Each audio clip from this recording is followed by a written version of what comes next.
doña María Paz Olavarría, directora de la carrera de Derecho, Universidad San Sebastián, sede de la Patagonia.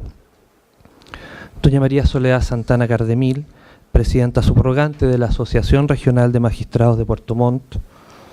Estimados expositores invitados a esta actividad, magistrados y funcionarios judiciales que nos acompañan, abogados y profesionales, operadores del sistema jurídico, estimados profesores, estudiantes e invitados.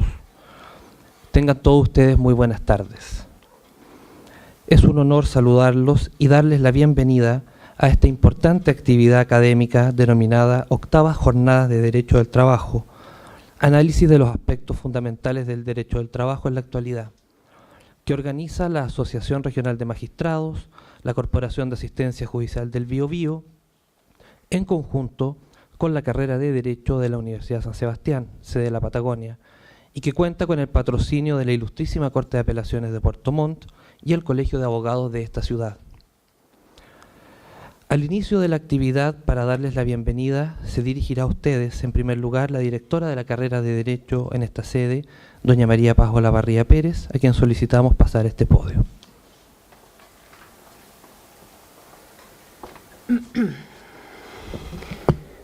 Muy buenas tardes. Autoridades presentes, señora Teresa Mora Torres, presidenta de la Ilustrísima Corte de Apelaciones de Puerto Montt, señores ministros de la Ilustrísima Corte de Apelaciones de Puerto Montt, magistrados y funcionarios judiciales, destacados expositores, invitados, académicos, estudiantes, muy buenas tardes. En representación de la carrera de Derecho, sede de la Patagonia, de la Facultad de Derecho y Ciencias Sociales de la Universidad San Sebastián, es un honor darle la más cordial bienvenida a estas octavas jornadas de Derecho del Trabajo, análisis de los aspectos fundamentales del derecho al trabajo en la actualidad. Aprovecho la instancia también para entregar los saludos del decano de nuestra Facultad de Derecho y Ciencias Sociales, don Rafael Roselaikel, quien, a pesar de toda la intención de querer estar aquí hoy, lamentablemente por otros compromisos académicos de nuestra institución no pudo estar presente, pero igualmente nos hace llegar sus saludos y buenos deseos para esta importante actividad académica. Este año ha sido realmente agradable y un gran honor trabajar en conjunto con la Asociación Regional de Magistrados. Realizamos ya las quintas jornadas de Derecho en la ciudad de Castro junto a otras instituciones, las primeras jornadas de Familia y Derechos Humanos que se realizaron en el aula magna de esta casa de estudios en nuestra sede de la Patagonia. Y concluimos el año con una actividad académica de altísimo nivel, como son estas jornadas de Derecho del Trabajo, las cuales ya se han desarrollado en 7 versiones anteriores, pero en lo personal es primera vez que me corresponde participar en la organización como directora de esta carrera, por lo que no puedo dejar de manifestar mis agradecimientos a los demás miembros del comité organizador, al magistrado Moisés Montiel Torres, director de la Asociación Regional de Magistrados, y a don Claudio Fernández Melo, de la Corporación de Asistencia Judicial, quienes ya llevan muchos y varios años trabajando en el éxito de estas importantes jornadas, por lo que destaco esa gran labor. Agradezco también como parte de este comité organizador a la Secretaría de Estudios de nuestra carrera, señora Isabel Bascuñán-Lillo, por el gran apoyo en la organización de esta versión de las jornadas. Asimismo, menciono y agradezco la labor de nuestros estudiantes de la carrera de Derecho de la sede de la Patagonia, que siempre nos han colaborado en las actividades de extensión como voluntarios, en acreditación y como anfitriones, y esta oportunidad obviamente no fue la excepción. No quiero extenderme mucho más para poder continuar con las palabras de bienvenida que siguen y así dar inicio a lo que realmente nos convoca. Como les dije al inicio, una actividad académica de altísimo nivel, donde contamos con excelentes y destacados expositores que abordarán en esta oportunidad diversos temas sobre los aspectos fundamentales del derecho al trabajo en la actualidad. Que sean unas provechosas y nutridas jornadas. No dudo que así será. Bienvenidos a la sede de la Patagonia de nuestra Universidad San Sebastián. Muchas gracias.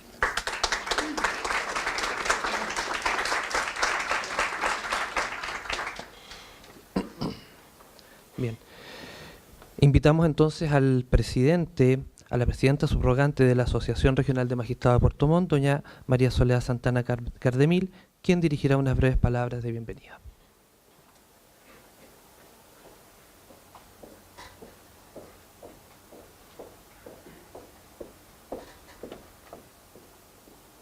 Muy buenas tardes.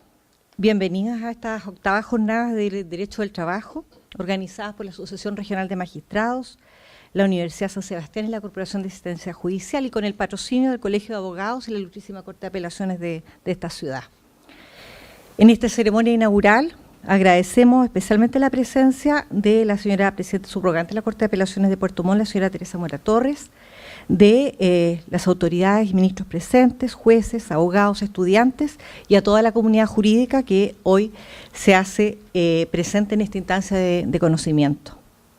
Como gremio, hemos asumido el permanente compromiso de generar estas instancias de diálogo académico, de reflexión en esta región, para entregar precisamente a la comunidad jurídica conocimientos actualizados en temas de relevancia del derecho, como es hoy día, precisamente con especial atención en el derecho al trabajo. Este año las octavas jornadas se han enfocado en el análisis de los aspectos fundamentales del derecho al trabajo en la actualidad, y aspectos fundamentales, por cierto, de la Ley 20.940 que moderniza las relaciones laborales en Chile. De manera que podrán ustedes conocer durante las 2 jornadas que convocan esta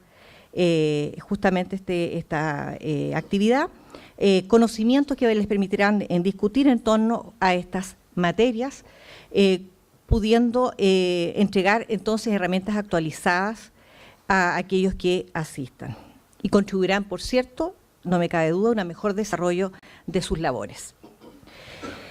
Les doy entonces la bienvenida a estas jornadas. Estamos seguros que será una actividad muy provechosa y termino finalizando estas palabras de bienvenida, agradeciendo el patrocinio brindado por la Ilustrísima Corte de Apelaciones de Puerto Montt, a través de la señora presidenta subrogante presente, el apoyo a la difusión de estas jornadas a través de las diversas plataformas del canal de televisión del Poder Judicial, que también está apoyando su difusión, tal como lo hizo en las jornadas anteriores, como se señalaron, tanto las jornadas chilotas como las de Familia y Derechos Humanos realizadas precisamente recientemente. Finalizo y no puedo dejar de agradecer y destacar el tremendo compromiso y el trabajo del magistrado Moisés Montiel Torres, que está presente, quien genera por 8º año consecutivo estas actividades con un tremendo y arduo trabajo, y que le agradezco su compromiso para nuestra asociación. Gracias.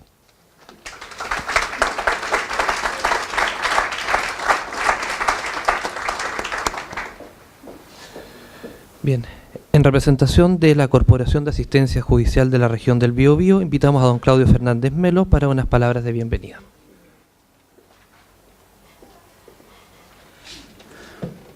Bien, los saludos a todos y a todas, principalmente a doña Teresa Mora, presidenta de la Ilustrísima Corte de Apelaciones de Puerto Montt. Adhiero también a los vocativos, no me quiero extender en demasía, solo extenderles un saludo en nombre del director de la Corporación de Asistencia Judicial de la Región de los Lagos, don Rodrigo Díaz Suárez, que por razones de compromisos con la Dirección General, que se encuentra en Concepción, no puedo asistir en este momento, pero le extiendo el saludo en esta importante jornada.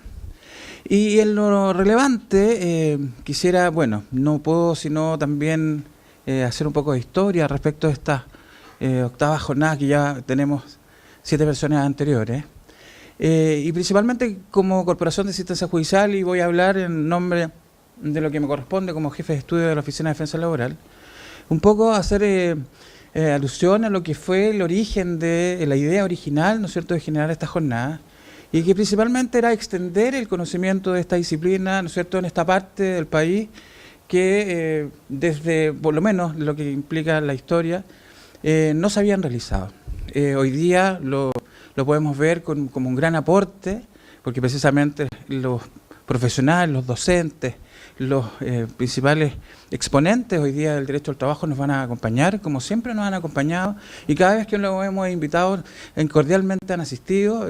Bueno, principalmente hoy día va a empezar don Pablo Orellano, doña Daniela Marci, a quien les agradezco directamente siempre la buena voluntad, así como también a todos los que se van a unir a esta programación, que debo señalar, efectivamente nos llena de orgullo. Hay varias instituciones que han concurrido a esta organización, pero yo quiero relevar, así como también se ha realizado con quienes han hablado precedentemente, agradecer, bueno, yo sé que él se va a molestar porque no le gusta que lo nombren mucho, pero principalmente don Moisés, que yo creo que con la voluntad que tiene desde la época en que era presidente de la Asociación de Magistrados hasta el día de hoy, en donde nos convocamos periódicamente a hablar de estos temas, aparte de que precisamente estas jornadas de derecho al trabajo se insertan dentro de toda una programación nacional de jornadas. Recién estuvimos hace 2 semanas en Valparaíso, en las 24ª jornadas nacionales, que esta sede también ha organizado. Y precisamente quiero agradecerle a Moisés, porque precisamente yo creo que esto es un gran gesto de contribuir al desarrollo de la disciplina.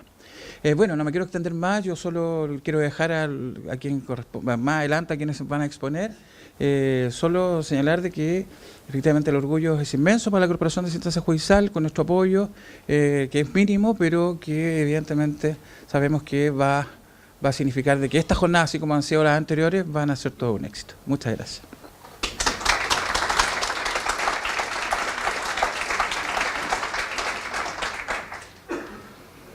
Bien, finalmente invitamos al presidente del Colegio de Abogados de Puerto Montt, don José Joaquín Pérez, para dirigir unas breves palabras a los presentes.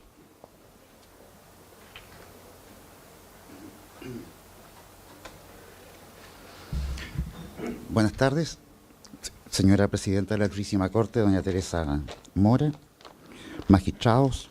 Dentro de los magistrados, naturalmente, tengo que mencionar a don Moisés Montiel, que todos ya saben que es el artífice de estas jornadas, el nexo del Colegio de Abogados también con estas jornadas, y por cierto, presidente del tribunal que mejor funciona en esta jurisdicción, a juicio de los abogados. Me dirijo también a las autoridades de esta casa de estudios, a los académicos que hacen posible esta jornada, por cierto, a mis colegas de ejercicio y a los estudiantes futuros abogados. Como presidente del Colegio de Abogados de Puerto Montt, nuevamente es para mí un agrado participar por 2º año consecutivo en la ceremonia de apertura de estas jornadas que ya van en su 8ª versión consecutiva. Nuestra asociación gremial ha participado de estas jornadas desde su inicio de manera directa o indirecta, o más bien indirecta antes, directa ahora, porque a partir de los últimos 2 años y con el nexo del magistrado Moisés Montiel, participamos en la promoción de esta actividad y esperamos que los directorios futuros lo sigan haciendo. Ahora, esta actividad para nosotros, como directorio, se enmarca dentro de uno de los fines más importantes, esenciales y sentidos de nuestra asociación, como la es de cooperar con la capacitación y actualización de conocimientos jurídicos para nuestros asociados. Definitivamente no podemos estar ausentes de jornadas como las que vamos a vivir en estos días. Se trata de unas jornadas que se han consolidado en el tiempo y se han consolidado en razón de su excelencia, que es justificada y es proporcionada porque concurren a ella en forma permanente académicos de altísimo nivel. Y nosotros, los abogados de provincia, no tenemos mucho acceso, ¿cierto?, a este tipo de actividades, de modo que, como digo, para nosotros se transforma en una necesidad, en un honor, en un orgullo participar en esta actividad. Sobre todo teniendo presente, como abogado de ejercicio lo digo, teniendo presente la tremenda, radical, extraordinaria evolución que ha tenido el derecho laboral desde los tiempos de nuestros estudios, ¿cierto? Y nuestros primeros años de ejercicio. Recordaremos todos los que han ejercido algunos años qué significaba ejercer la profesión en materia de derecho laboral, con esos juzgados antiguos que estaban atochados de gente, con un juez que estaba sobrecargado de carga de trabajo, y para nosotros abogados tramitando 3 años, 4 años una causa laboral y no siempre para obtener los mejores resultados.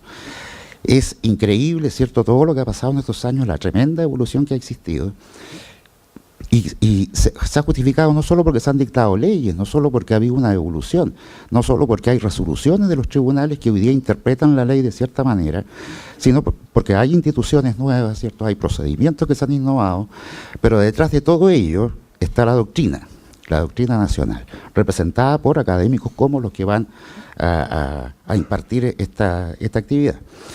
No hay ninguna duda que la evolución del derecho del trabajo se debe en gran parte al trabajo doctrinario que ha permeado los tribunales de justicia, ¿cierto?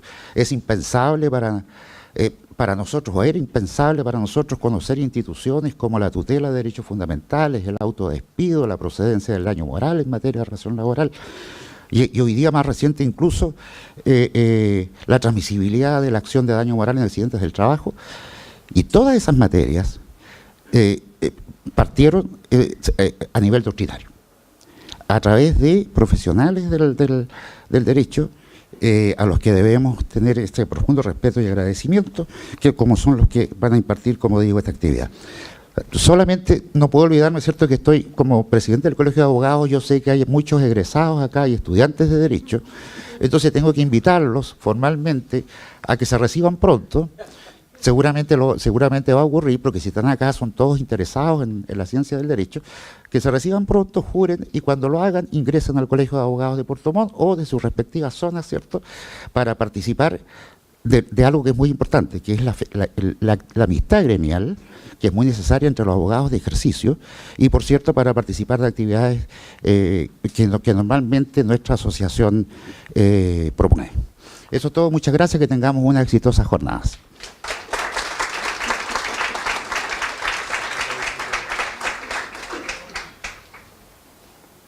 Bien. A continuación, daremos inicio al desarrollo del programa que les hemos entregado en la acreditación. En un primer panel moderado por don Claudio Fernández se realizarán las dos primeras exposiciones de nuestros invitados, para luego hacer una pequeña ronda de preguntas y luego de ello un coffee break, y luego volver con la segunda parte de la primera jornada. A continuación, entonces, invitamos a los expositores, doña Daniela Marci Muñoz y don Pablo Arellano Ortiz, a pasar a la testera en compañía del moderador de este panel, don Claudio Fernández Melo.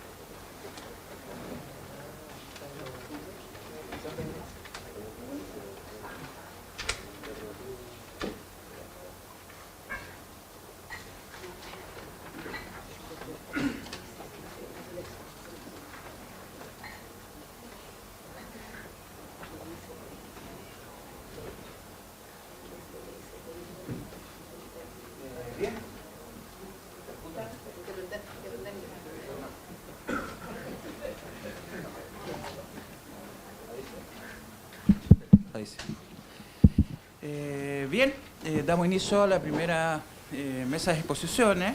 Efectivamente, ¿puedo empezar? ¿Pablo?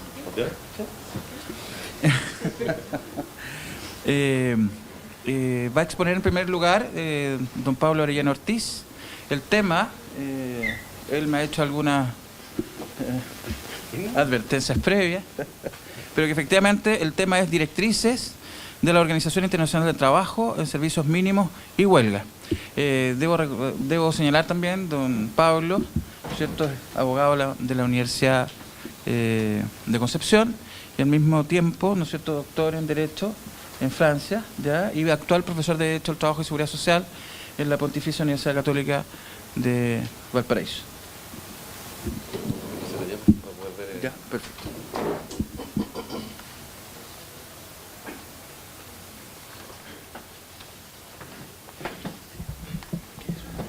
Buenas tardes, ¿se escucha bien? Sí.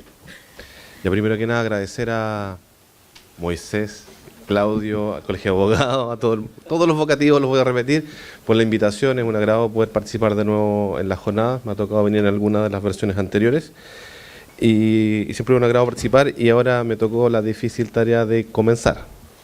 Y comenzar con un tema que es un poco complejo, porque en realidad gran parte de las cosas que yo voy a decir también van a ser comentadas por otros expositores durante hoy día y también mañana.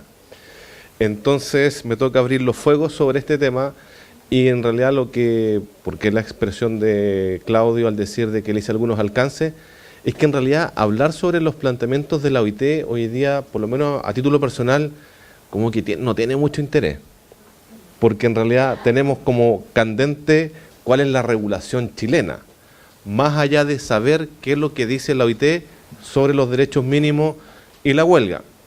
No obstante eso, don Claudio, no tenga miedo, voy a hablar de eso, pero después me voy a referir exclusivamente a 2 o 3 casos que están actualmente en tramitación y que han sido los problemas que ha derivado de la mal llamada judicialización de la ley 20.940. Digo mal llamada judicialización porque no lo considero que sea tal, y solamente digo ley 20.940 porque de mi punto de vista no es una reforma laboral, solamente se cambió la redacción de una parte del código, pero no se han alterado las instituciones, por tanto no es una reforma, es una ley nomás. ¿Qué es lo que vamos a ver? Primero vamos a partir por un presupuesto súper básico al hablar de servicios mínimos y huelga. ¿Es acaso la libertad sindical es un derecho que implica un ejercicio pleno? De ahí partimos. ¿Se puede limitar esto de alguna manera? En realidad la respuesta más obvia sería decir que no podemos limitar de ninguna manera el ejercicio de la libertad sindical, porque de ahí ya partiríamos afectando una libertad fundamental. Lo que busca el derecho al trabajo, lo que busca la libertad sindical es crear una especie de equilibrio entre los actores. Hay que partir de la base que la relación de trabajo es una relación desigual en que el empleador ejerce un poder sobre una parte más débil que el trabajador. Y ese desequilibrio se transmite también en lo que es el derecho colectivo, ya que no obstante que los trabajadores se reúnen en un colectivo que es el sindicato, existe igualmente un desequilibrio negociador con el empleador. Por lo tanto, aquí está citado el profesor Gamonal, que lo que busca efectivamente el derecho colectivo es poder intentar reequilibrar las cosas en el derecho colectivo a través de la agrupación de los trabajadores en el sindicato. Entonces, limitar esto se tiende, pero es complejo. Dentro de estas, lo que vamos a ver, no se ve en la imagen, pero justamente había un triángulo, por el traspaso de un computador a otro, que la libertad sindical implica 3 aspectos, que es la famosa visión triangular o trifásica, algunos también le llaman, del derecho colectivo del profesor Mario de la Cueva, en que vamos a tener idealmente un triángulo equilátero con 3 elementos: negociación colectiva, sindicato y huelga. Son estos 3 elementos que en una especie de como armonía perfecta nos implican tener una libertad sindical también, entre comillas, perfecta. Aquí uno empieza a revisar mentalmente cuál es la posición de estos lados dentro de nuestro ordenamiento chileno. De partida no es equilátero, tampoco es tan perfecto, es bastante chiquitito, no cumple muchas de las cosas, si quisiéramos seguir esta teoría. ¿Qué es lo que vamos a encontrar para poder relacionar un tema con el otro? Y ver si se afecta esta estructura, por lo menos básica, triangular, si podemos limitar estos derechos.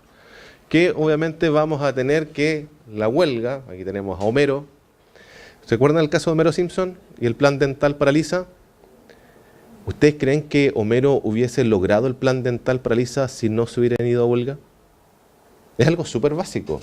Si queremos que las cosas funcionen, si se quiere obtener algo, bueno, él fue mucho más grosero porque consiguió ser presidente del sindicato, después hizo todo, hay unos letreros que dicen maten a Burns y todo, y después de que fue presidente del sindicato todo el mundo lo dio. Bueno, no es el ejemplo que quiero sentar.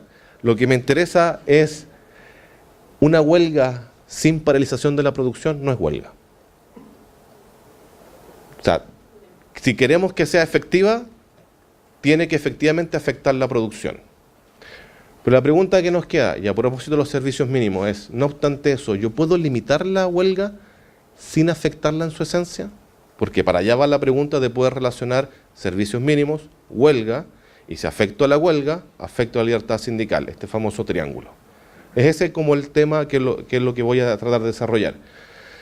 Ya me han preguntado en otras veces, bueno, profesor, ¿y qué pasa? A propósito de que estamos en el sur y que puede haber alguien aquí que sea el abogado de ese tipo de empresas y o cooperativas. ¿Qué pasa si en una lechería se van a huelga todos? Necesito un servicio mínimo para que me mueva la leche. Pero estoy produciendo si muevo la leche. O sea, la leche no se tiene que mover. O sea, o se para la empresa o no se para la empresa. Si la leche se echa a perder, ese es otro tema. Ese es el punto. Si yo no afecto a la producción, en realidad la huelga pierde sentido. Si yo en una lechería quiero afectar la producción, tiene que quedar todo estancado. Es así de drástico. Vamos a ver que la realidad no es tan drástica. ¿Qué es lo que vamos a encontrar? Yo les voy a presentar que voy a partir por la OIT, de que se fue el encargo, para poder llegar a lo que nos deja la regulación de la ley 20.940. Primero que nada, la OIT nos dice que en realidad, bueno, es un poco contradictorio, porque nos habla sobre este famoso derecho de huelga, que en un principio parte que no es absoluto, y que, entre comillas, yo puedo afectarlo, lo puedo restringir. Hay ciertos colectivos a los cuales se les puede restringir. Por ejemplo, ahí se cita a la Fuerza Armada y la Policía, aunque de partida ya es un poco contradictorio, porque si uno ve ejemplos en el derecho comparado, ustedes también lo pueden ver en la tele, la Policía de Nueva York tiene sindicato. Y muchas cosas, como lo ven en las series, no se puede hacer contra un policía determinado mientras ellos no le pregunten a su sindicalista, su dirigente sindical. Todos lo ven en la tele, ¿cierto? La tele lo dice, es verdad, ¿no? Ya. Entonces, ¿qué vamos a ver? Que hay ciertas maneras en que eventualmente se puede afectar este derecho de huelga. Esto es un poco contradictorio dentro de la OIT, porque nosotros vamos a inferir que existe este derecho a huelga como derecho fundamental en un principio, o se tiende a decir, que emana de los convenios 87 y 98. Ahí es donde tenemos el primer error. Porque en esos convenios, que son como los convenios marcos en materia de libertad sindical, volvemos al triángulo, no está la palabra huelga. Entonces es súper difícil deducir de esos convenios que efectivamente existe un derecho a huelga y que esa huelga, para esos determinados casos, la puedo limitar si no está consagrada dentro de las normas de la OIT. Pero aquí vamos a ver, además de que las normas de la OIT son normas que especifican derechos fundamentales que no se encuentran precisamente detallados en los convenios, sino que son normas que vienen ya sea por la Constitución de la OIT o por normas de derechos humanos. Y dentro de las normas de derechos humanos sí vamos a encontrar la huelga en el Pacto de Derechos Económicos, Sociales y Culturales. Por lo tanto, la afirmación que se suele utilizar dentro de la OIT, incluso dentro del empresariado chileno, decir que la huelga no es un derecho fundamental, es errado porque sí existe un instrumento de derechos humanos que sí consagra el derecho a la huelga. Entonces ahí por lo menos podemos salvar esta posible contradicción dentro de las mismas normativas de la OIT. Ahora es un poco extraño que a partir de ciertos convenios nos saquen la huelga cuando no está, pero sí está, que es derecho fundamental, es una larga discusión que no voy a entrar. ¿Qué es lo que interesa ver aquí? Es que justamente hay una distinción en cuanto a la restricción de la huelga en dos nociones. Una es la de los servicios esenciales y la otra los servicios mínimos. Yo he dicho en otras ocasiones, por ahí tengo algo escrito, que en realidad en Chile tenemos a confundir ambos conceptos. No es lo mismo. En la regulación de la ley 20.940 como que se tiende a mezclar ambos de cierta manera y se tiende a hacer de ambas cosas lo mismo. Primero, ¿qué es lo que son los servicios esenciales? Los servicios esenciales, fíjense, lo que está subrayado son aquellos cuya interrupción puede poner en peligro la vida, la seguridad o salud de toda parte de la población. Y es bastante específico, y estos servicios esenciales en general en derecho comparado han tendido a limitar las huelgas, estableciendo ciertos parámetros cuando se trata de empresas que en realidad no son empresas, son servicios públicos, que establezcan ciertos servicios básicos.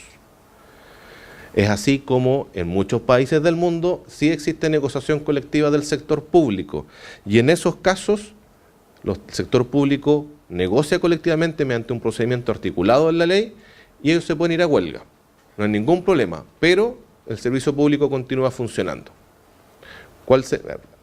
Haciendo el caso para Chile, sería por ejemplo que los trabajadores del registro civil negociaran colectivamente con bueno, igual negocian hoy en día, pero negocian de manera informal.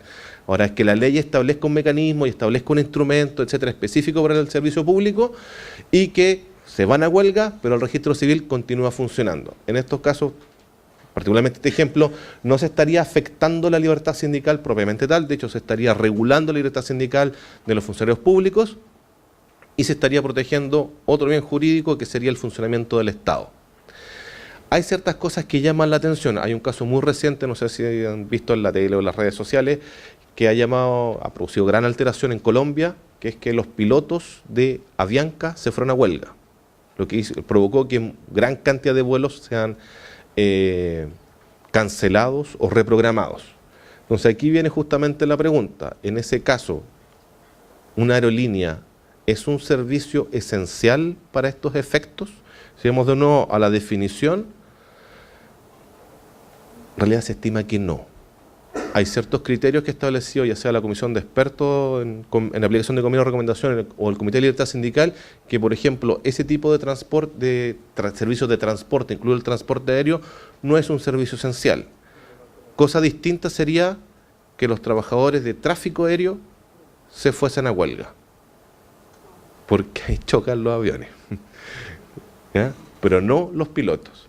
Entonces hay una distinción bastante fina en qué es lo que vamos a entender cuando es un servicio es esencial, y principalmente los ejemplos que se dan son de servicios públicos, donde no solamente puede ser servicios públicos, puede ser algo privado, pero se trata de instituciones que son un poco ajenas a lo nuestro. ¿Qué es lo que vamos a encontrar en los servicios mínimos? Aquí la misma OIT ha hecho una distinción. Tenemos servicios mínimos de seguridad y servicios mínimos de funcionamiento. De hecho, esta distinción ha sido traída a colación en la tramitación de la ley y algunos colegas también la han ocupado en los procedimientos judiciales que se han estado intentando o en las calificaciones ante la Dirección del Trabajo. Se ocupa extremadamente mucho y a propósito de, sobre todo, el servicio mínimo de seguridad. En los casos de huelga, con el fin de hacer respetar la seguridad de las personas, evitar accidentes y garantizar la seguridad de las instalaciones. Me referí a algunos casos en particular. Asumo que esto no va a salir de aquí ni tampoco de la transmisión que están ahí. Hay un banco, bueno, hay varios bancos que han pedido servicios mínimos en las calificaciones, y fíjense que en las calificaciones los servicios mínimos que piden, argumentando esto, es el guardia. Pero el guardia tiene un sentido distinto aquí, no estamos hablando de seguridad para estas materias, sino que el guardia tiene sentido para proteger los bienes de la empresa. No estamos en el mismo sentido de lo que dice la OIT. Se argumenta que la OIT tiene un servicio mínimo de seguridad, pero lo que quiere, en el ejemplo, la empresa, el banco en Chile, es que no le roben.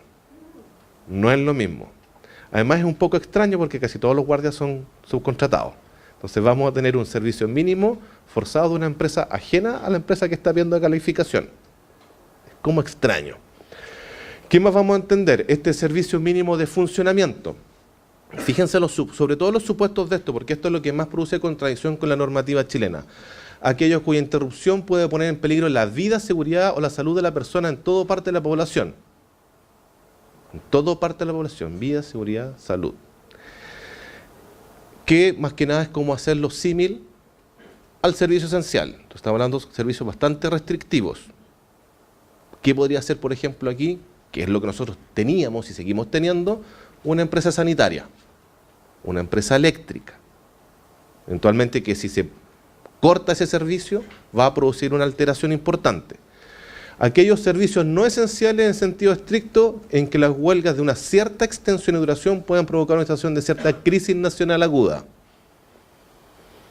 Crisis nacional aguda. Si un banco se va a huelga, los trabajadores de un banco se van a huelga, ¿va a producir una crisis nacional aguda? Vamos a una de las huelgas más extensas de los últimos tiempos, Brinks. ¿Se produjo una crisis en los cajeros en Chile? Vamos a otra huelga larga en el último tiempo. Bueno, está la del BCI, está la del Brinks, la escondida, que son como las huelgas más largas que tenemos, que son huelgas de más de 30 días, que es como la excepcional. ¿Se fue la escondida de huelga y produjo alguna crisis nacional aguda? Entonces es bastante específico ir a eso. Y fíjense el tercero, servicios públicos de importancia trascendental. Bueno, ahí podríamos poner el registro civil, por ejemplo, si considerásemos que es trascendental. ¿Sí? Yo pondría ahí a lo mejor los servicios de salud, los servicios de urgencia de los servicios de salud. ¿Qué es lo que vamos a encontrar sobre el punto sobre el cual me quiero centrar a propósito del caso chileno? Es sobre la calificación. ¿Qué es lo que nos dice? ¿Cómo se van a determinar estos servicios mínimos? Fíjense, es como bien extraño. Dice, debe poder participar no solo la autoridad pública, sino también la organización de trabajadores y empleadores interesadas.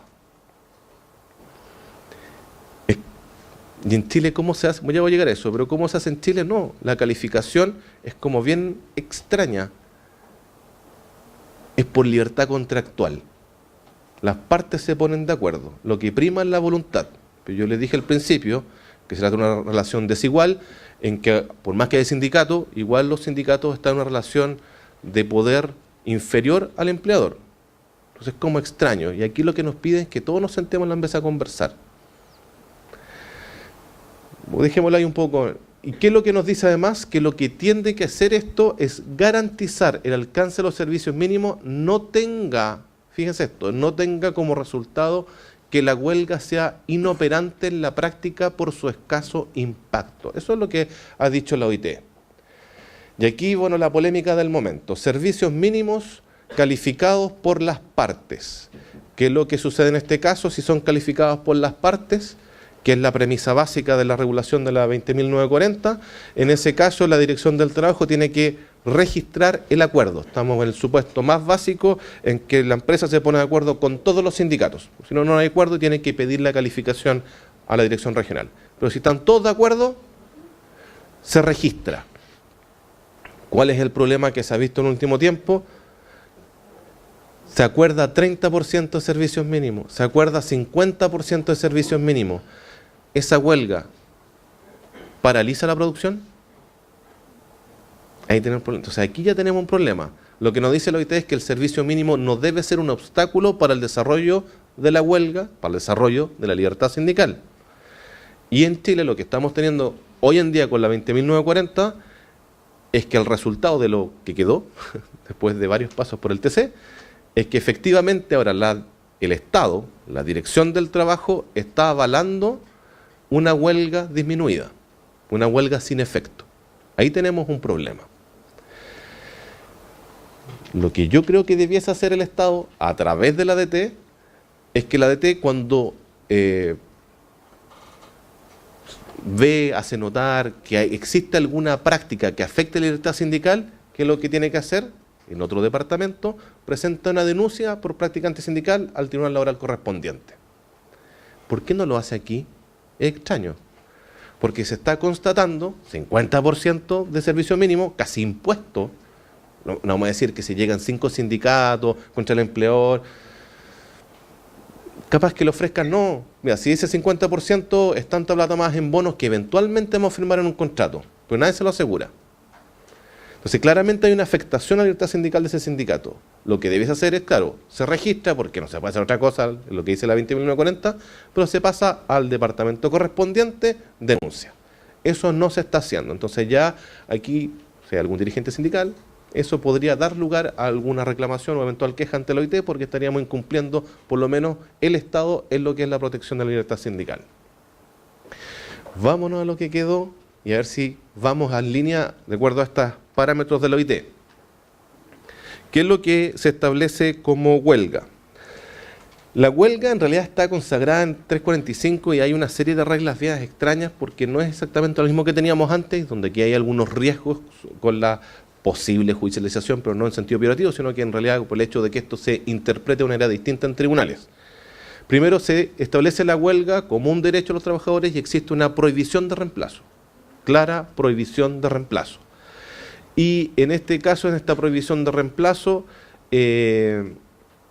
va a ser sancionado como una práctica antisindical, 403 letra D, donde a reglón seguido nos dice, pero no obstante prohibición de reemplazo, el empleador puede hacer adecuaciones necesarias. Algunos han entendido las adecuaciones necesarias como el artículo 12 jus variandi y otros entendemos que en realidad es otra cosa, que no podría ser jus variandi. Pero en realidad algo puede hacer que no sabemos qué, porque en realidad nunca quedó claro de la tramitación legislativa. Pero no podríamos cambiarle las funciones a un trabajador que está ahí, porque eso sería ya entrar a tocar lo que ya se dice, por lo menos por la jurisprudencia, que sería un reemplazo funcional. ¿Qué es lo que nos queda aquí también? Nos queda que esta huelga va a tener una sanción específica. En caso de infracción de esto, hay una sanción específica en que se señala que se pueden tomar medidas reparatorias de indemnización de daño al afectado. ¿Cuál va a ser el afectado aquí? El sindicato. ¿Cuál es la medida reparatoria que se podría tomar? Yo estimo que eventualmente puede ser una indemnización por daño moral. Primero, una persona jurídica, el sindicato, es sujeto a daño moral. A nadie como que se les pasó de nuevo al legislador. Pero además, esta materia, si encontramos esta práctica antisindical, va a ser en un procedimiento de tutela. 495, número 3, incluye otras indemnizaciones donde la jurisprudencia ya ha entendido que se aplica daño moral.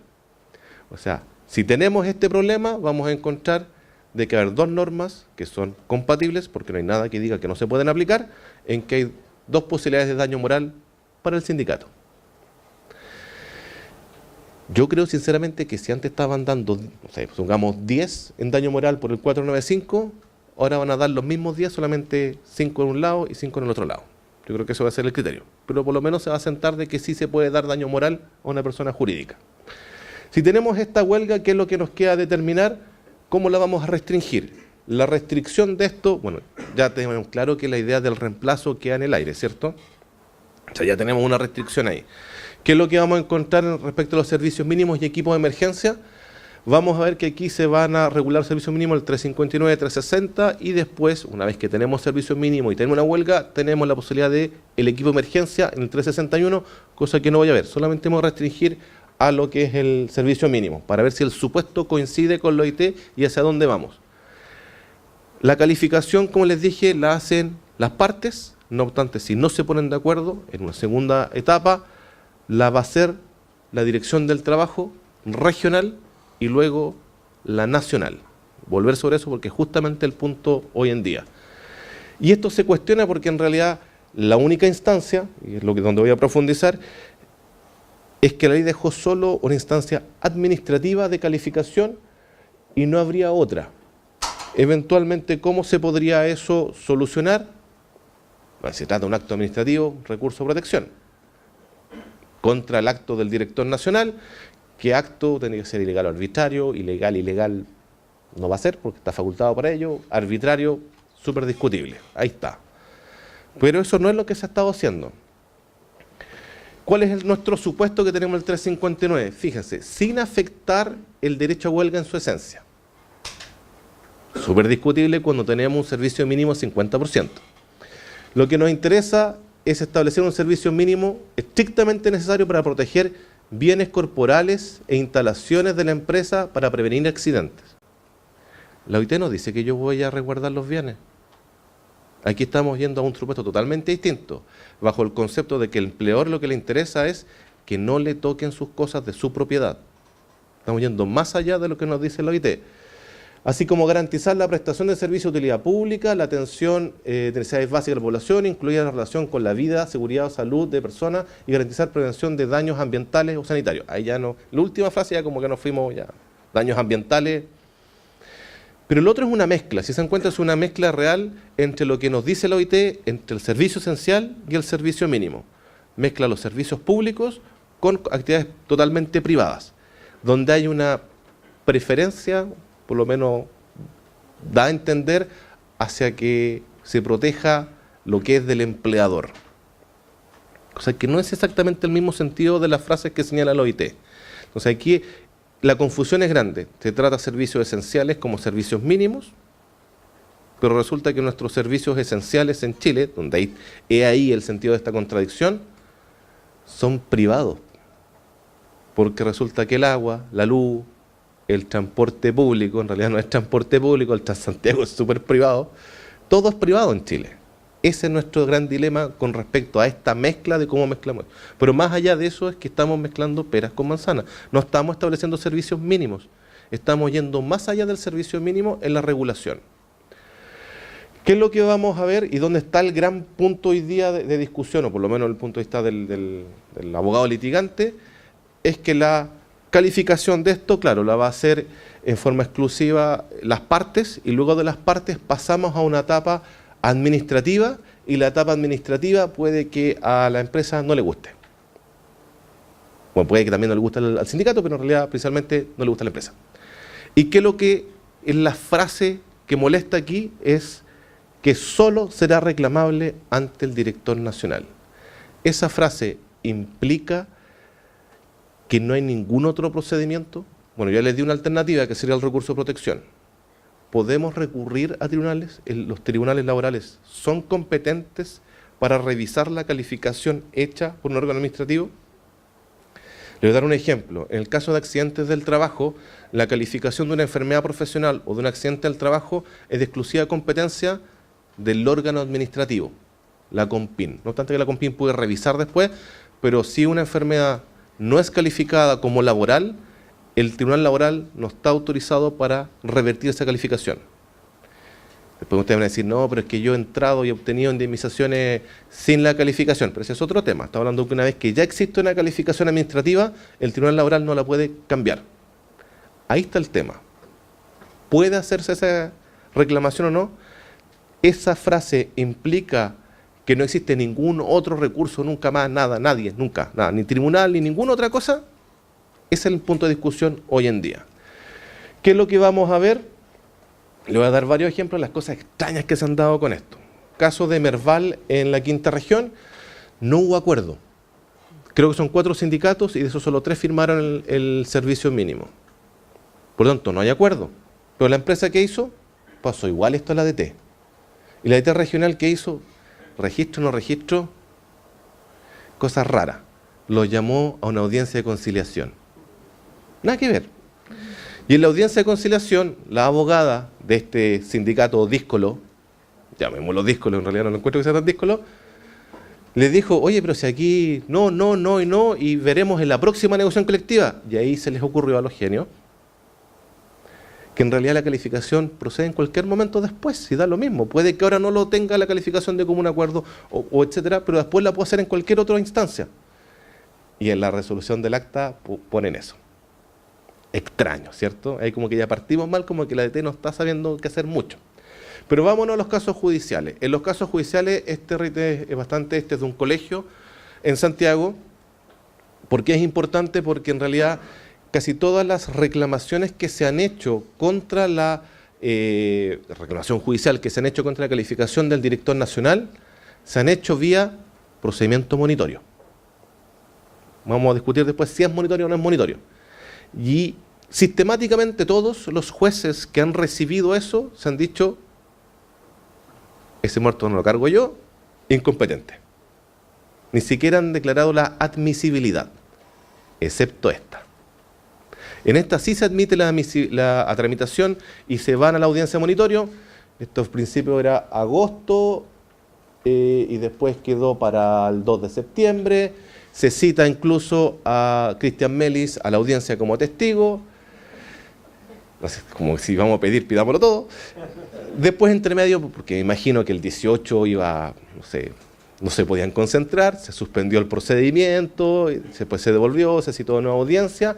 Y en la audiencia, cosa de nuevo extraña, la magistrado en este caso, que no es el mismo juez que tomaba las audiencias anteriores, les ofreció conciliar. Raro, ¿no? Porque le ofreció conciliar al sindicato con la dirección nacional. ¿Y qué dice la dirección nacional? No puedo conciliar. O sea, es que no puede conciliar la calificación que ellos mismos hicieron. Entonces, ante eso, ¿qué hace la magistrado? Dicta sentencia. Este era como el caso que todo el mundo le tenía fe, como que iba a seguir adelante. Lamentablemente, este es del 19, hace pocos días atrás. Y la magistrado resuelve, miren, ¿sabe qué? La calificación de los servicios mínimos se va al 360 y como lo desglosa, en un principio es convencional. Las partes se ponen de acuerdo, etcétera, se registra, etcétera. Si no es convencional, bueno, en ese caso, ¿califica quién? El órgano administrativo. Y el órgano administrativo tiene solamente la facultad para calificar, no tenemos competencia, las normas de competencia se ordenan de un público, no nos podemos meter ahí. De nuevo, ese muerto no lo cargo yo. Y este juicio que todo el mundo le tenía fe, pero no es tan terrible. Hay cosas peores. Ripley, el caso de los servicios mínimos de Ripley, en este caso también se fueron por monitorio. En primera instancia les dijeron incompetencia, no, yo no lo quiero ni ver. Se fueron a la Corte de Apelaciones y en la Corte de Apelaciones, ¿qué le dijeron? Incompetencia. Y ahí quedaron. El riesgo del monitorio es ese, que se llega solamente hasta ahí porque no tiene unificación. Entonces hasta ahí nomás estamos llegando con eso. Tenemos otro caso, que este es como el que ya nadie quiere que se vea, ojalá. De nuevo, servicios mínimos regional, nacional, monitorio. Y en este caso es bastante particular, es el Banco Chile, que pide unos servicios mínimos, se dan en la regional una cierta cantidad y en la nacional se bajan la cantidad de trabajo. Pero esto ya es como el extremo de la patudez, porque piden que en una cierta cantidad de sucursales exista servicio mínimo, que el servicio mínimo fue calificado con el agente, un ejecutivo un cajero y un guardia. Tan mínimo no es. Ellos van a seguir funcionando como cualquier día, ¿cierto? Bueno, la cosa es que y además piden como para el call center de la tarjeta, el call center del cliente VIP, y todos tienen que tener, porque todos tienen que funcionar. De eso se reclama en procedimiento monitorio, y en el procedimiento monitorio obviamente salen con la cosa de la incompetencia y se van a la Corte de Apelaciones, apelando a la Corte de Apelaciones. Entonces, con gestión pendiente, Tribunal Constitucional.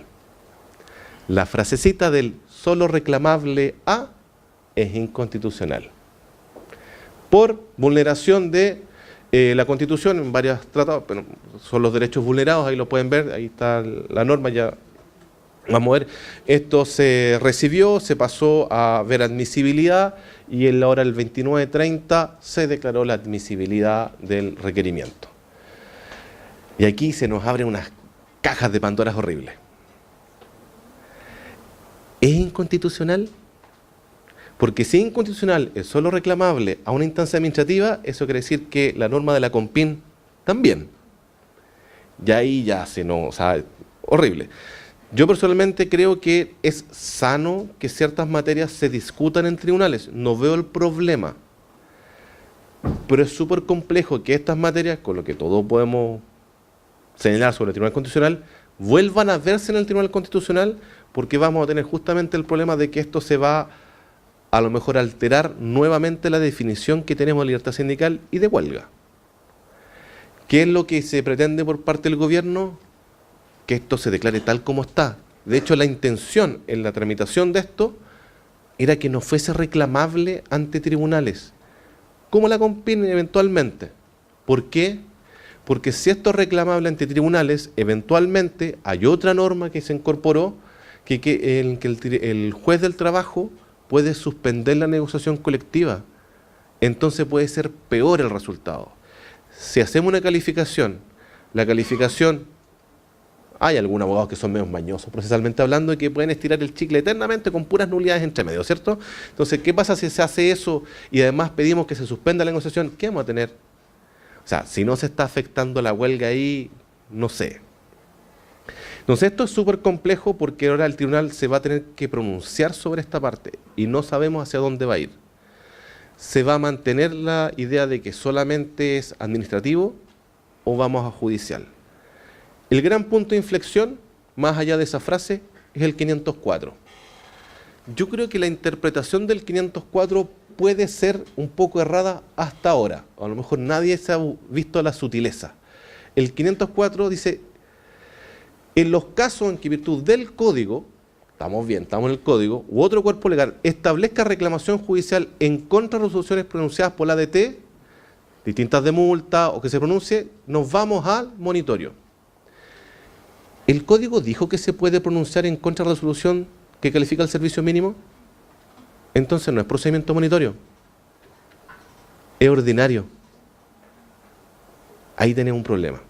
Entonces, de la manera como se ha entablado hasta ahora, si leemos bien esto, no sería monitorio. Y si es ordinario, tenemos una cosa a favor, pero también en contra, que es que nos vamos a unificación. Y el irse a unificación, corremos el riesgo, porque como estamos hablando de limitaciones a la huelga, que ahora la cuarta sala nos salga con una limitación distinta a la huelga. O sea, con una definición de huelga distinta a la que ya se tiene, que hoy día lo que se entiende por huelga es una concepción amplia que incluye las huelgas atípicas, las fuera de negociación colectiva. ¿Qué pasa si ahora, al establecer esta limitación, nos vamos a otra cosa? Esta limitación de huelga se ha visto, o sea, esta definición amplia de huelga se ha visto a propósito del reemplazo. Entonces, ahora, ¿qué pasa si con esto nos da otra cosa? Ahora, esto es como lo menos terrible, porque si se intenta la vía judicial del recurso de protección, ahí ya no llegamos a la cuarta sala, ahí nos vamos a la tercera, donde el criterio puede que no sea el mismo con respecto a la huelga. Entonces puede ser más contraproducente intentar un recurso de protección contra el director nacional que irnos por la vía ordinaria. Pero por la vía del procedimiento ordinario tenemos la misma pregunta. ¿Son competentes o no son competentes? Tendríamos que irnos al 420, donde no nos dice nada. ahí hay como una mini salida si eventualmente si quisiéramos judicializar esto de nuevo, pero de nuevo, la misma alerta anterior. El juez tiene la facultad de suspender la huelga. No los quiero dejar deprimidos. Entonces, algunas ideas. A ver, la huelga por los servicios mínimos, ¿es posible limitar la huelga? Sí, tenemos ciertos márgenes, la OIT da ciertos parámetros, no son los parámetros que tenemos nosotros, por cierto. Nosotros nos vamos como un poco más allá de esa línea que marca la OIT. ¿La ley 20.940 podría ajustarse a esos parámetros internacionales? Sí, o sea, pero obviamente tendríamos que entrar a reformar una posibilidad más de ley corta, de cuántas leyes cortas que se quieren hacer a la ley 20.940. ¿Qué es lo que vamos a encontrar? Primero, no podemos dejarle al arbitrio de las partes, así simplemente a libertad contractual, que se fijen servicios mínimos cuando se están fijando servicios mínimos 50%. Porque ahí se está desvirtuando todo lo que es la lista sindical y el derecho colectivo. O sea, eso hay que ponerle un límite, y un límite legal de decirle ya, pueden fijar límite ustedes, pero bajo cierto margen, bajo ciertos criterios que hoy día no están fijados. Y lo otro es la actuación del Estado, porque en realidad la actuación del Estado no podemos dejarlo como que sea un mero observador, si en realidad es el Estado el que debe garantizar que los derechos fundamentales operen plenamente, que si vamos a limitar con servicios mínimos, estos sean en casos restringidos. No hay una igualdad de partes aquí, entonces tenemos que ver que esto se trate. Y debemos ver que la Dirección del Trabajo actúe y no deje que aparezcan estas huelgas inoperantes, ocupando la expresión de la OIT. La posibilidad del reclamo administrativo puede, o sea, del reclamo judicial, de la clasificación administrativa puede desvanecerse, entre comillas. El procedimiento, podríamos decir que no es el monitorio, vía recurso de protección nos vamos a la tercera sala, cosa que es medio complejo. Y otra cosa, donde aquí podemos sembrar un poco de esperanza, es que no todo está perdido si llegamos a la Suprema, no obstante lo que diga la Suprema. Ya se ha dicho ya que una de las grandes formas de salvar las cosas complejas de la reforma laboral es a través de lo que es el control de convencionalidad.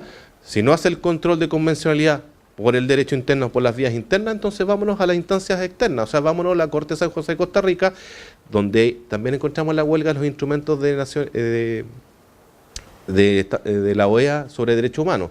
Entonces, ahí tenemos otra vía donde, a través de los controles, de los convenios, de los tratados de derechos humanos, podemos ajustar nuestra legislación.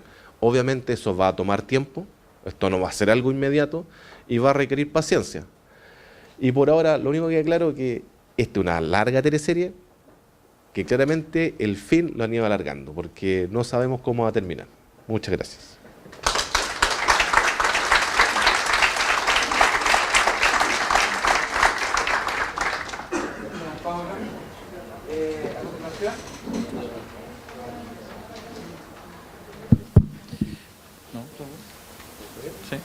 A continuación, expondrá doña Daniela Marci Muñoz.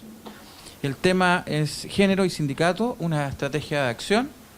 Debemos señalar que doña Daniela Marci es profesora de Derecho al Trabajo en la Universidad del Paraíso y al mismo tiempo es doctora en Derecho y Ciencias Políticas en la Universidad Autónoma de Madrid, España. La dejamos con la palabra. Pero por supuesto, no hay problema. Ya. Sí, más cómoda acá.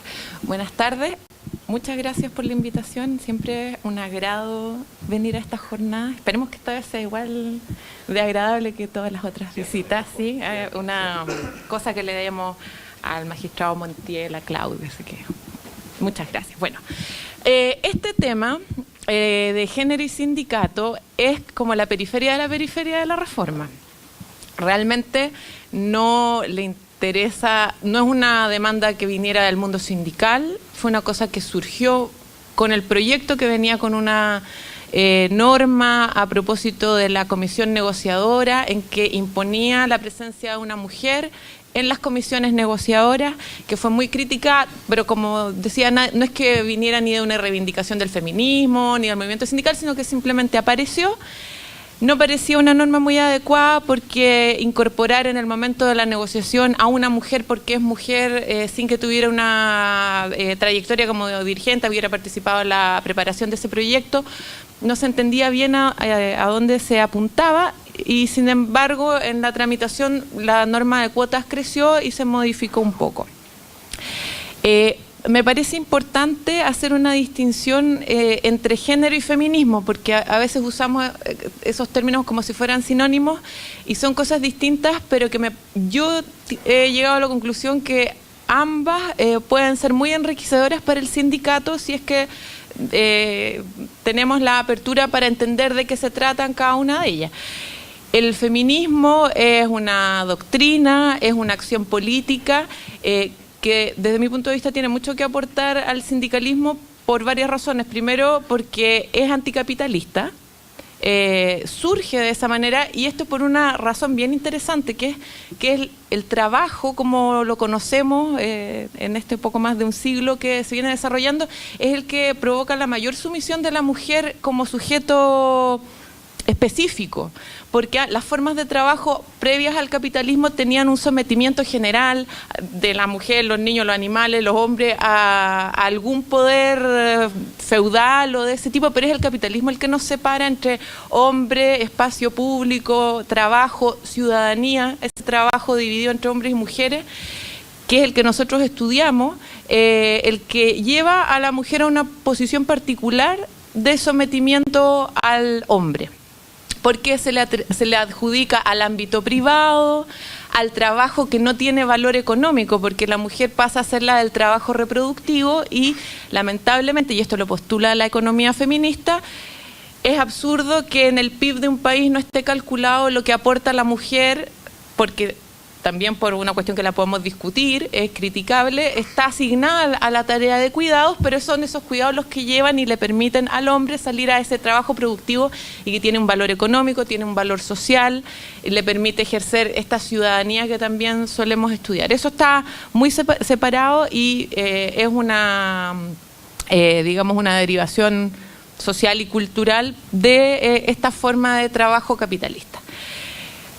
Otra razón por la que a mí me parece interesante juntar es porque el feminismo finalmente como acción política es internacionalista, tiene una característica importante en eso, que no es una acción que está muy fuerte en este momento a nivel internacional y que no tiene eso que le pasa al sindicalismo, como se dice por ahí, que el sindicalismo es internacionalista, pero como los unicornios, que todos hablan de eso, pero nadie los ha visto. O sea, el sindicalismo muchas veces tiende a cerrarse en las fronteras de su nación y es más bien una aspiración esta idea de que tiene esta característica internacional.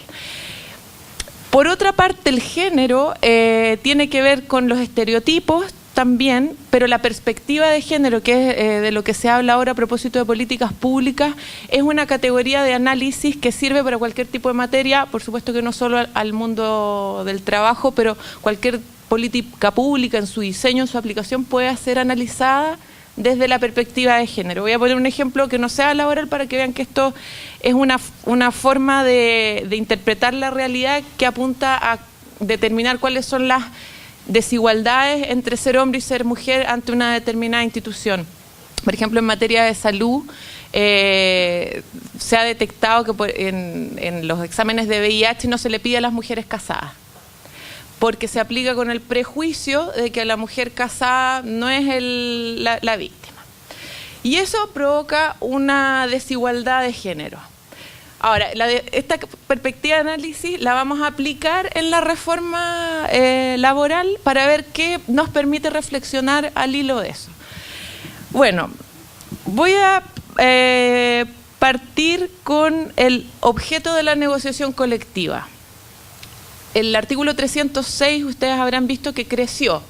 Solo creció porque lo principal sigue estando ahí, que es que se negocian remuneraciones y condiciones comunes de trabajo y no se negocian las facultades del empleador. Y entre medio apareció una serie de posibles objetos de negociación, como medidas de conciliación de la vida personal y familiar, y sobre todo interesante la incorporación de los planes de igualdad de hombres y mujeres en el trabajo, porque estos planes de igualdad no son no es un mero nombre o no es una declaración de intenciones. Donde existen los planes de igualdad, y voy a poner un ejemplo, por ejemplo de la universidad donde yo trabajo, que no estamos precisamente en un plan de igualdad, pero cuando uno quiere determinar en una institución, supongamos una empresa o una universidad o lo que sea, qué formas de funcionamiento que tienen provocan desigualdad, tiene que hacer primero un diagnóstico para saber de qué está hablando y cuáles son las medidas que debe adoptar. Y el plan de igualdad después debe responder a esas desigualdades detectadas, que son las que se van a negociar en el plan de igualdad. No es difícil imaginar que en una empresa las desigualdades que se van a encontrar son las típicas, hiper investigadas, acreditadas con cifras de que las mujeres o llegamos a puestos de inferior rango o que se nos contrata para determinados trabajos y no para otros, que tenemos problemas para ser promovidas, la desigualdad salarial como la madre de todas las discriminaciones. Ese tipo de cosas es la que una investigación de este tipo puede detectar en una empresa. Se negocian medidas de corrección y después viene una fase de control, que es decir, cómo nos fue con esta aplicación de las medidas que debían corregir esto. Pero, y es algo bien recurrente en los temas que tienen que ver con la mujer, se tiende a entender que estos son como declaraciones de intenciones. Si ustedes se fijan, este objeto nuevo de negociación es un objeto posible, pero no es obligado. En otros países se incorporan como legislaciones completas en que como cuestión central está el obligar a negociar este tipo de pactos para poder producir los cambios sociales, porque si no, y más en el caso de Chile, nos encontramos con un objeto que está permitido, pero que no tenemos ningún deber de negociar, y ante la debilidad general de nuestro sindicato, más todas las características de que es muy masculino, que no incorpora intereses que pueden ser de las trabajadoras, eso también es una cuestión que es sabida. ¿Por qué se van a negociar ahora? Porque simplemente la norma dice que se puede, si no se negociaban antes. ¿Sí? No es un problema de imaginación del sindicato, sino que hay estructuras a las que hay que intervenir de manera más potente si es que uno de verdad quiere producir esos cambios sociales. Entonces, esto que podíamos decir, esto tiene perspectiva de género, queda muy en las intenciones, en lo declarativo. El siguiente aspecto de género que tiene la reforma podríamos muy preliminarmente decir está en los pactos de condiciones especiales para trabajadores con responsabilidades familiares. ¿Qué nos arroja que el artículo 272, si no me equivoco? Y así fue presentado por su autora, que es la senadora Goich. Ella lo incorporó en una iniciativa señalando que esta es la norma para las mujeres, para que puedan conciliar, porque estos pactos permiten que parte de la jornada de trabajo pueda ser cumplida en un lugar distinto a la empresa. Con esto dicho, esta es si decimos que esta es la norma de la mujer, ya estamos asumiendo que es porque la mujer cuida. O sea, claro, porque como ella tiene que cuidar y tiene que conciliar vida personal y laboral, entonces esta es la norma de la mujer. En realidad tampoco es así, simplemente la perspectiva de género nos permite ir elaborando un poco una noción más crítica con respecto a los discursos en esta materia, porque el pacto se trata de lo siguiente. Primero, un objeto que siempre ha estado permitido, nunca ha estado prohibido pactar con el empleador que uno pueda cumplir la jornada en un lugar distinto a la empresa. Segundo, este pacto, como requisito general, requiere que haya un 30% de afiliación en la empresa para poder celebrarlo, pero tiene la particularidad de que incluso pactado con el sindicato, cada trabajador que se quiera acoger a este beneficio estupendo de poder cumplir la jornada en otro lado, se lo tiene que pedir nuevamente al empleador, y el empleador es libre de decir si sí o no, si rechaza o no, o acepta la solicitud. Eso prácticamente no es ni siquiera no es contractual. Es simplemente lo mismo que había antes, pero con una norma larga. Además, la misma norma desmiente que tenga alguna característica especial, porque si nosotros estuviéramos pensando en figuras que van a permitir una cosa que es un poquito más compleja, que es que se distribuyan las tareas del cuidado entre trabajadores y trabajadoras, uno debe generar figuras que incentiven a que los hombres se tomen este tipo de permisos, no que la mujer salga de la empresa porque se tiene que ir a cuidar, sino que se pueden buscar figuras con distintos contenidos, no necesariamente sino que de flexibilidad en la distribución de la jornada, de la duración de la jornada, pero además apuntando a que sean hombres y mujeres trabajadores que puedan tomarlo, porque si no, en realidad quedamos en los mismos estereotipos de género. Y en definitiva la norma cierra diciendo que en realidad este pacto lo puede celebrar en el fondo la gente de difícil inserción, estudiantes, discapacitados y al final el que quieran, el que decían las partes. Entonces es realmente una figura muy llamativa como nueva institución, con un título tan prometedor como norma de condiciones especiales de trabajo para trabajadores con responsabilidad familiar. O sea, prometía mucho y realmente no tiene nada. La tercera reflexión desde una perspectiva de género que me gustaría hacer es el pacto anterior a este de las responsabilidades familiares, que es el de la adaptabilidad de la jornada, que permite hacer jornadas extendidas y dividirlas en jornadas de 4x3, porque ahí podría sostenerse que una perspectiva de género un poco más aguda y que no entiende que sus focos de interés están donde diga mujer o donde diga familia o donde diga cuidado, podría arrojarnos que ahí hay una norma que produce discriminación indirecta, porque estos pactos eran una reivindicación largamente solicitada por sectores feminizados de empresas como los del retail. Si la norma impacta de manera acentuada a las mujeres, ahí un buen discurso de género podría haber servido para discutirla, para cuestionarla y para ver cómo la mujer se ve afectada ante una norma aparentemente neutra. Pero nada de eso pasó. Y finalmente, lo que la misma Dirección del Trabajo en su dictamen interpretativo señala que es la gran figura de género de la reforma, que es la cuota en la directiva sindical. Hay que ver qué es lo que pasó con ella en la práctica.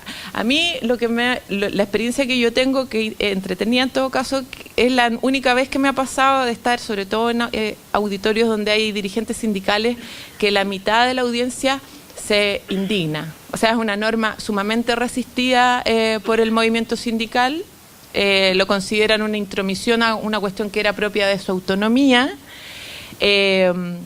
y entonces ahí hay que hacer un trabajo de explicar que la perspectiva de género y también un discurso feminista entiende que las mujeres tenemos que acceder a los ámbitos donde hay toma de decisión, que es una de las cuestiones que más nos cuesta, o sea, como pueden ser los directorios de las empresas, los cargos en el Estado, y en este caso nuestro pequeño ejemplo del sindicato, que en todo caso la norma pasó sin, o sea, el sindicalismo machista y todo no tuvo fuerza para defender puntos que le interesaban mucho, iba a poder resistir una norma que había aparecido de la nada y que le genera un poco de alergia, pero que tampoco es tan terrible. Pero la idea que hay detrás de las cuotas, que muchos dicen, pero ¿cómo? ¿Por qué poner a una mujer solo porque es mujer? Bueno, porque es importante que se produzca ese cambio cultural, que es que las mujeres entremos a los órganos de toma de decisión.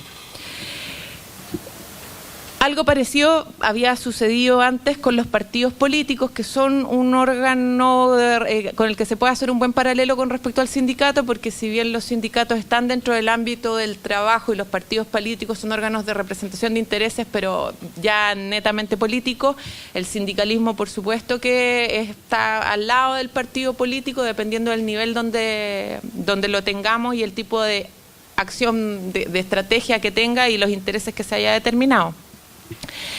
Y en el caso de los partidos políticos, ustedes a lo mejor han visto algunos ejemplos, o sea, de que el incorporar la cuota como obligación de resultado, es decir, que las directivas tienen que quedar compuestas por no más de un 60% de un sexo, significó, o sea, con la sanción anexa de que si no la elección no iba a ser válida, significó una gran revuelta dentro de las propias organizaciones políticas para poder conseguir esas candidaturas y no ver anuladas sus elecciones, sin perjuicio de que, por supuesto, echa la norma, echa la trampa, generar una serie de estrategias para poder evitarla, eso también es verdad. Pero si no es siquiera una obligación de resultado, realmente la norma nuevamente queda como una declaración de intenciones. En la interpretación de la Dirección del Trabajo, la cuota sindical que está establecida habiendo afiliación sindical femenina en 1/3 de los cargos que correspondan. Señaló que esta no es una obligación de resultado, es simplemente se hace valer en la medida de que haya candidaturas formalizadas. Entonces, en esta interpretación, uno podría pensar que la Dirección del Trabajo dice, bueno, es que el problema de las mujeres que son, cuando se presentan, no salen elegidas. Y en realidad es mucho más complejo generar estos liderazgos y estas candidaturas y hacer obligatorio el que puedan salir elegidas en los directorios. Entonces, en este caso, la obligación de la cuota quedó reducida a nada y sobre todo como un incentivo para evitar que se formalicen las candidaturas si esta norma no era querida desde el mundo sindical. Entonces, desde mi punto de vista, el género y el derecho sindical no es que no debieran tener nada que ver, pero sí es un tema absolutamente accesorio en que yo pienso que hay también una corta visión política por parte del sindicalismo, porque hay que pensar que las mujeres están en una acción política importante en este momento. El trabajo mismo se está feminizando en el peor de los sentidos, o sea, el trabajo que se nos está proponiendo desde la legislación se parece más al trabajo al que hemos accedido las mujeres que al que accedía el hombre ciudadano en esta división de roles entre público y privado, y el hombre que sale a trabajar y la mujer que se queda cuidando, porque ahora lo que nos proponen son part-time, normas flexibles, trabajo precarizado. Entonces, en ese sentido, el trabajo se está pareciendo más al que teníamos nosotros y con respecto al cual tenemos un diagnóstico con respecto a eso y a cuestiones que se deberían corregir. Y entonces, que el sindicalismo no entienda que tiene que atraer a las mujeres y tiene que incorporarlas en la definición de sus intereses, a mí me parece que es una corta visión política, porque además la acción del sindicato es sumar fuerzas. O sea, si no tiene aliados, tiene pocas posibilidades de acción. En esto, bueno, probablemente, y la economía feminista aporta algo en este discurso, puede ser que este no sea el peor momento desde el punto de vista de las ideas para las luchas de las mujeres, porque en realidad los hombres también están cuestionando su propio rol, este rol de ser los hombres proveedores, que tienen que cumplir jornadas completas, que tienen que cumplir todo el estereotipo del género hombre.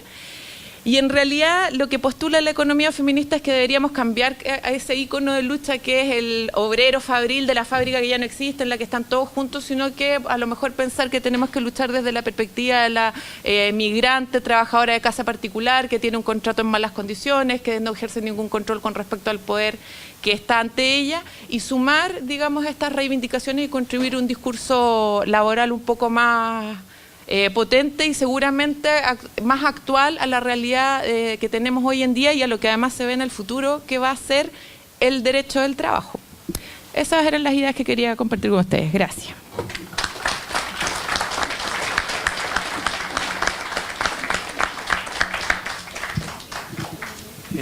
Bien, vamos a abrir una ronda de preguntas. Agradeceríamos que los que tengan la intención de preguntarle a nuestros exponentes. Don Alejandro, ¿usted quiere preguntar algo? No. ¿Sí? Coco. Don Cristian Cousiño primero. ¿Ah?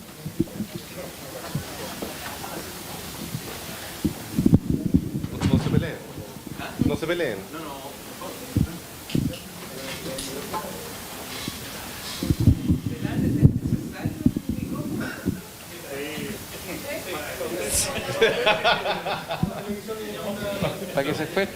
Para que se escuche fuerte y claro.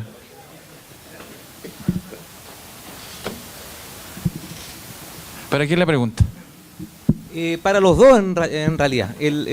Primero para la colega Daniela, que la veo por ahí, más o menos nomás la veo estimada, porque está como muy bajo el... Sí. La, Claro. tarima. No, así nomás, por favor, no es necesario. A mí me da la idea que más que oponerse el mundo sindical a que a las cuotas sea una mujer, el hecho que se intrometa la autoridad administrativa en la elección de los directores, digamos. Eso es parte de la autonomía colectiva, sea mujer, sea lo que sea. Yo creo que la crítica pasa por ahí, digamos. Nosotros en Chile tenemos grandes dirigentes o que se han tenido gran connotación y son mujeres, digamos. Entonces, yo creo que no pasa porque sean mujeres, sino por la intromisión de la autoridad administrativa. Y para don Pablo hago las preguntas al tiro, si les parece. El tema de la huelga, usted habla que no la ley 20.940 no es una reforma, porque usted dice que es más o menos lo mismo. Yo creo que mató la huelga, digamos, o sea, no más que reformar, la eliminó prácticamente. En mi experiencia, muchas empresas, las grandes, por cierto, están externalizando todo lo que son los servicios. Y eso hace que los contratistas o cuyos trabajadores están en huelga en la práctica pierdan fuerza. Hay vendedores, por ejemplo, de viñas que venden vino, ¿no es cierto?, que los despidieron a todos. ¿Y por qué? Porque están externalizando. Entonces muchas empresas están optando por eso, sabiendo que si esos trabajadores externalizados están en huelga, van a poder reemplazarlo en forma inmediata con otra empresa. Entonces prácticamente eso yo lo viví en Valdivia, que yo lo he comentado con los trabajadores del aseo de la municipalidad. Eso, gracias. Bueno, mira, gracias a tu pregunta le encontré la primera conexión a la ponencia de Pablo y a la mía, porque o sea, ¿no te parece un poco difícil de sostener que en Chile hay un problema con la intromisión administrativa en el derecho sindical? Y sobre todo de la dirección del trabajo, o sea, si estuviéramos en un régimen y una larga tradición de autonomía sindical, yo podría considerar que es eso, que es el concepto profundo de la autonomía sindical como un problema que no tiene que ver nada más que con los trabajadores. Pero a mí me parece difícil de admitir en un sistema como el chileno. Yo pienso que a ver, más que lo pienso porque lo he escuchado en distintos foros sindicales, todos los prejuicios de género están presentes en eso, porque te dicen que las mujeres no quieren. Es que a las mujeres nosotros les decimos, pero es que no quieren, porque les da miedo, porque ellas no quieren pelear con el empleador, porque las mujeres nunca hemos dado una lucha en la historia, entonces este es un problema constitutivo. Yo creo que es un problema bien doméstico del estilo además de sindicato que tenemos acá, pero no es verdad que sea solo de acá. Por ejemplo, en el caso argentino me comentaban el otro día que las mujeres para el 8 de marzo querían hacer una huelga, pero por una razón política que eran los femicidios. Y le pidieron a las confederaciones sindicales argentinas que convocaran junto con ellas a la huelga, y lo que les dijeron es: oye, ustedes no pueden llamar a una huelga porque la huelga es nuestro instrumento de lucha. Y cuando el 8 de marzo la paralización en Argentina tuvo bastante éxito, o sea, ellas también se lo refregaron y le dijeron: la primera huelga y política a Macri se la hicimos nosotras. Entonces, claro, no es un problema de un machismo sindical muy particular en Chile, pero sí es una cultura que además basta ver con el tipo de cosas que se negocian. No hay muchos contratos que espontáneamente hayan incorporado medidas que tengan que ver con un mejor desarrollo de la mujer en el trabajo, preocupaciones que puedan ser representativas de las trabajadoras, que es un poco lo que señalaba antes, y que sin embargo el trabajo cada día se parece más al que tienen las mujeres. Y no obstante, y por eso también decía el feminismo como movimiento que no es nacionalista, que es internacionalista, tiene bastante que aportar yo creo que al sindicato, entendiendo que no se puede dejar, o sea, no puede existir este desinterés que es recíproco. O sea, las feministas no tienen ningún interés tampoco en el sindicato porque entienden que es un órgano muy machista, que además no las representa, pero es el lugar donde se distribuye el poder en la empresa privada. O sea, yo no veo como una cuestión muy inteligente no conectar una lucha con la otra. Pero bueno, eso, pero yo creo que no, a mí no me convence el que sea un problema de que no les guste la intromisión estatal en el derecho sindical en Chile, por lo menos.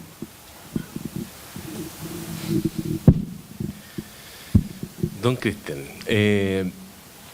yo no le daría tanto a la 20.940 y decir de que mató la huelga. La huelga estaba muerta antes, la mató el plan laboral. José Luis dice que este es el plan laboral de Bachelet. Es como una nueva versión de lo mismo. Entonces, no creo que ya estaba mal antes y ahora está peor, pero que la mató, no. Esto se transformó con el plan laboral. De la huelga va a hablar mañana don José Luis con su nuevo libro, así que le traspaso a él la pelota de eso. ¿Lo están vendiendo afuera? Ya, por si acaso, para que lo ayude, tiene que cambiar el auto pronto. Pero con respecto al resto, en realidad sí, yo creo que tienes razón en el sentido de que más allá de lo que tú planteas, en general el problema de las relaciones colectivas en Chile pasan porque el mercado de trabajo está excesivamente fragmentado. El supuesto del Código del Trabajo es que, como lo pasa, la regla general del Código es un contrato jornada completa a plazo indefinido. Eso no existe. Si tú ves todas las distintas encuestas que hay, es que más de la mitad, no sé, el 60-70% de los contratados en el último tiempo son todos contratos atípicos. No hablemos del teletrabajo porque si nadie lo contrata, pero lo quieren profundizar. Pero bueno, tenés ese, el part-time, el contratado de servicios transitorios, todos los contratos que tú puedas imaginar atípicos, esa es la forma como se contrata, donde también participa mucho la mujer. A la mujer se le contrata en forma precaria. Entonces, cuando tú tienes un mercado de trabajo precario, es súper difícil que ese mercado tenga un sindicato y que tenga una buena protección a través de la huelga, porque todo está unido. O sea, si no, ya el mercado de trabajo ya es débil, el resto va a ser débil. Y ahí es donde, bueno, también temas de motivaciones, formación, etcétera, los sindicatos son débiles.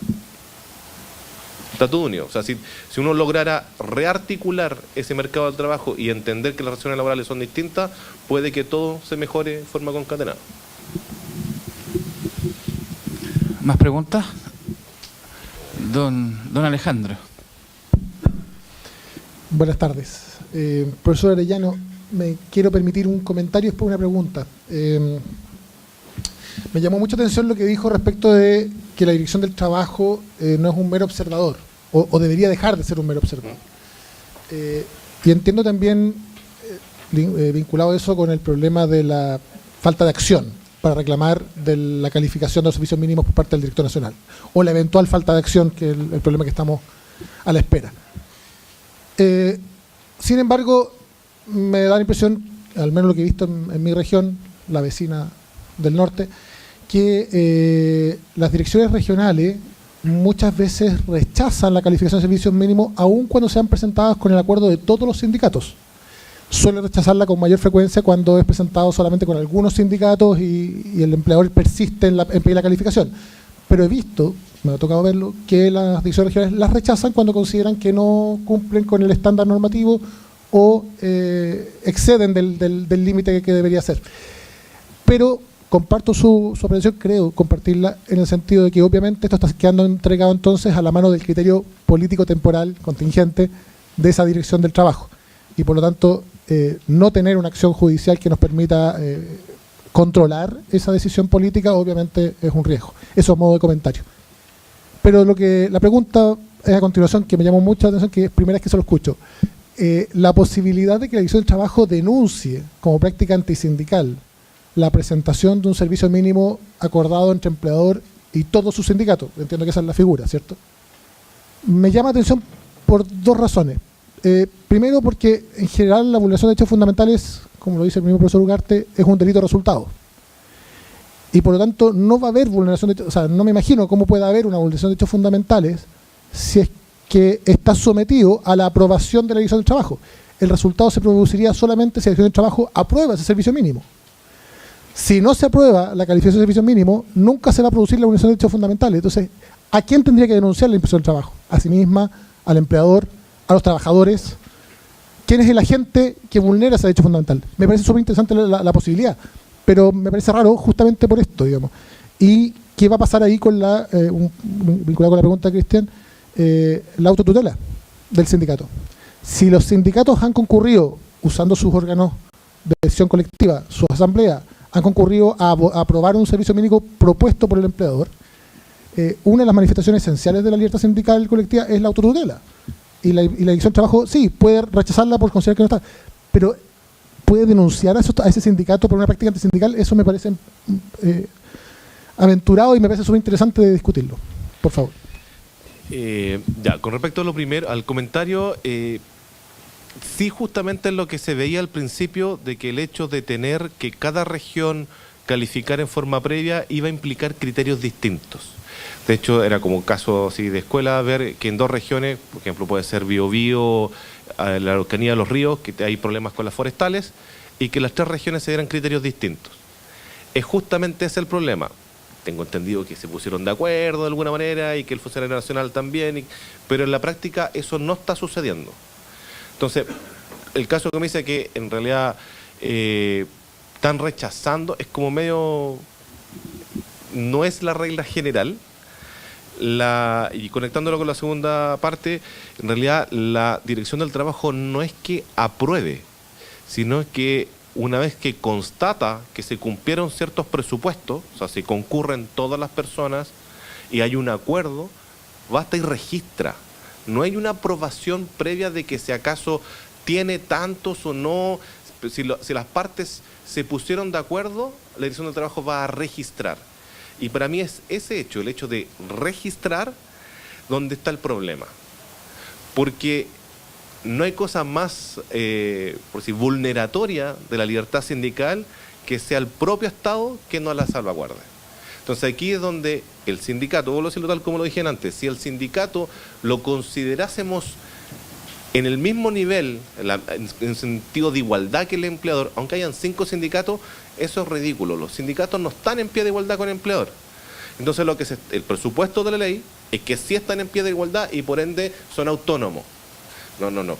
Es que pensemos, por ejemplo, situaciones que serían en Transantiago con sindicatos amarillos. ¿Qué pasa si todos están medios cooptados de alguna manera y firmaron con el empleador? Es que autonomía, no. Aquí es donde tiene que estar la presencia del Estado y el Estado el que debe garantizar que efectivamente esa autonomía sea verdadera. Entonces, si tenemos un servicio mínimo de 50%, se presta para duda porque no hay huelga. O sea, la huelga no va a ser efectiva. Y entonces ahí es donde no sé si el sujeto pasivo, porque yo creo que tu pregunta práctica es justamente esa. ¿A quién denuncia la DT? Denuncia al empleador que a lo mejor forzó. Si pensáramos como piensa la ley, como piensan algunos en el gobierno, tendríamos que ver quién incurrió en el vicio de nulidad de ese acto jurídico, porque le llaman como un acto jurídico a este acuerdo de voluntades. Puede que sea más el empleador el que forzó, por lo tanto ahí estaría, pero puede que sean ambos. Si se ponen de acuerdo efectivamente y hay alguna cosa media extraña, puede que sean ambos los sujetos pasivos de esta eventual denuncia de la DT. Pero insisto, mi postura es que es el Estado, de hecho, si uno ve el 87, 98, Derechos Humanos, todos los tratados, es el Estado el que tiene que salvaguardar esto. Más allá de que el sindicato esté haciendo algo que él crea que esté bien, es el Estado que tiene que corregir al sindicato. Entonces, si no está haciendo esa actividad del Estado y está haciendo, como lo dije antes, un mero observador de que se fije en servicio mínimo 50%, estamos mal. ¿Más preguntas? ¿Preguntas? ¿No?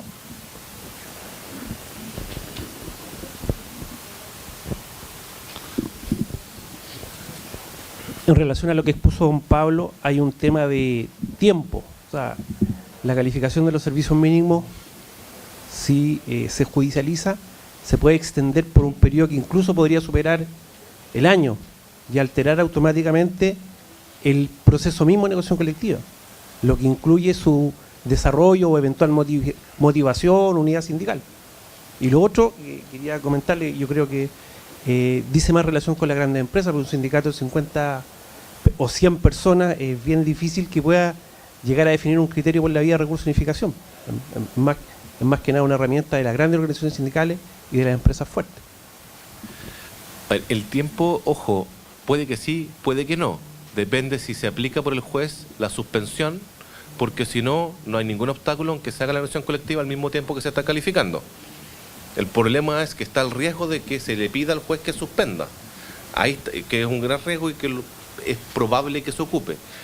Pero después, con respecto a las empresas, si hay una diferenciación entre las grandes y las pequeñas, en realidad aquí el problema son las pequeñas. O sea, don Cristian allá citó las empresas de aseo, pero es el típico problema en la municipalidad entre la empresa de aseo y las de ornato. Claro, si el sindicato de aseo se va a huelga en una muni, todo el mundo corre porque nadie quiere la basura. El de ornato es que le da lo mismo a la gente si le cortan el pasto o no.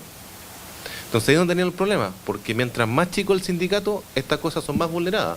Entonces es como complejo hablar. Las empresas más grandes tienen sindicatos más grandes, eventualmente tienen otro tipo de conexiones, pero son las empresas chicas justamente las que ahora se les dificulta más que se creen, donde esto se ve más afectado.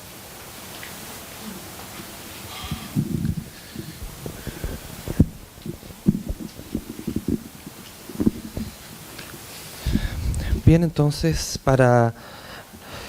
agradecemos por supuesto a los expositores, moderador, y para hacer la pausa señalar el programa, entonces agradecemos su participación, invitamos a todos los asistentes al exterior a disfrutar de un coffee break, a compartir un ambiente de camaradería. Les pedimos ser puntuales al reingreso para poder retomar las actividades. Gracias.